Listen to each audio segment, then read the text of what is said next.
우리 정부는 성명을 통해 북한의 어떠한 도발도 즉각 응징할 수 있는 압도적 대응 능력과 의지가 있다면서 북한은 오판해서는 안 된다고 경고했습니다. 윤석열 대통령은 긴급 NSC에 참석해서 대북 확장 억제 실행력 강화와 강력한 대북 제재 추진 등을 지시했다고 전해졌는데요. 자, 이번에는 대통령실로 가보도록 하겠습니다. 조은지 기자. 네, 용산 대통령실입니다. 네, 북한 도발에 대해서 정부 명의의 성명도 나왔습니다. 내용 알려주시죠. 네, 정부는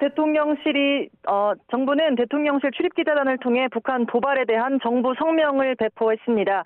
정부는 오늘 감행된 북한의 장거리 탄도미사일 ICBM 발사를 강력히 규탄한다라고 시작한 성명은 ICBM은 유엔 안보리 결의에 대한 명백한 위반이며 한반도와 영내 긴장을 고조시키는 중대한 도발이라고 비판했습니다.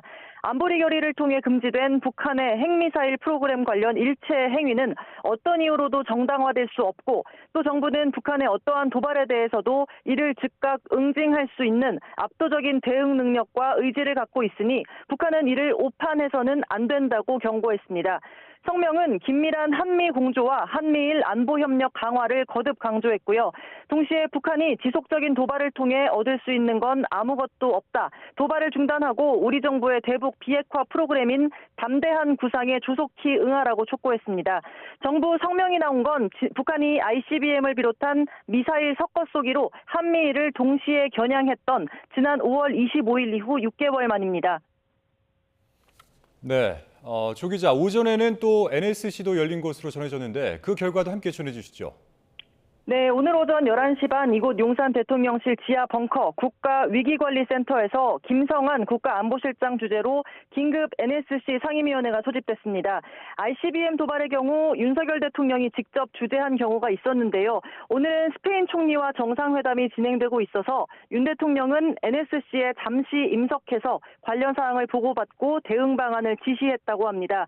먼저 한미 연합 방위 태세를 강화하고 한미 간 합의한 대북 확장 억제 실행력 강화 방안을 적극 이행할 것, 또 한미일 안보 협력을 강화해 나갈 것을 지시했습니다. 윤 대통령은 또 미국 및 국제사회와 함께 유엔 안보리 대응을 포함한 강력한 대북 규탄과 제재를 추진할 것도 당부했습니다. 오늘 북한의 미사일 도발은 윤석열 정부 들어 25번째입니다. 하지만 ICBM인데다 특히 지난 동남아 순방에서 한미일 3국 성명까지 내면서 공조를 재확인했고 중국 시진핑 국가주석이 3국과 잇따라 양자회담까지 한 이후 이틀 연속 이어진 무력 시위라는 점에서 한반도 긴장감이 높아지고 있습니다. 오늘 NSC 상임위에는 통일부 권영세 국방부 이종섭 장관과 김규현 국정원장, 김건 외교부 한반도 평화교섭본부장, 김태효 NSC 사무처장 등이 참석했습니다. 지금까지 용산 대통령실에서 YTN 조은지입니다.